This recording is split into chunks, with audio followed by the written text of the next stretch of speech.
Hello guys, good morning সবাইকে and welcome back to my channel.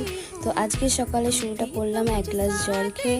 দেন এখানে রান্নাঘরে এসে দেখি মা সবজি কাটতে বসে গেছে। তারপরে আমি এখান থেকে দুধ বার করে গরম করলাম, গরম করে ভাইপোকে দিলাম। ভাইপো খেলো দুধ আর বিস্কিট, আর আমাদের জন্য একটু বানিয়ে নিলাম গরম গরম চা।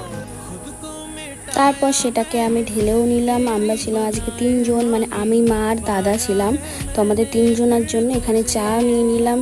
তারপরে দেখি মা এখানে চাল আর ডাল একসাথে মিশে গেছিলো, তো সেটাকে বাছতে বসেছে এবং ভাইপোকে নিয়েও বসে গেছে, কারণ বাইরে খুব রোদ্দুর, ও বাইরে টোটো করে ঘুরে বেড়াবে, তার জন্য ওকে বসিয়ে দিয়েছে। আর আমি এখানে চট করে নিচের ঘরের বিছানাটা কমপ্লিট করে গুছিয়ে নিলাম।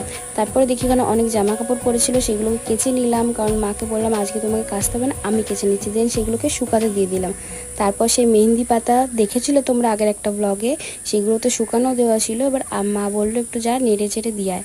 তো নেড়ে চেড়ে দিয়ে এসে আজকের এই যে আমাদের ব্রেকফাস্টে ছিল গরম গরম ঘি সিদ্ধ ভাত, সেটা খেয়ে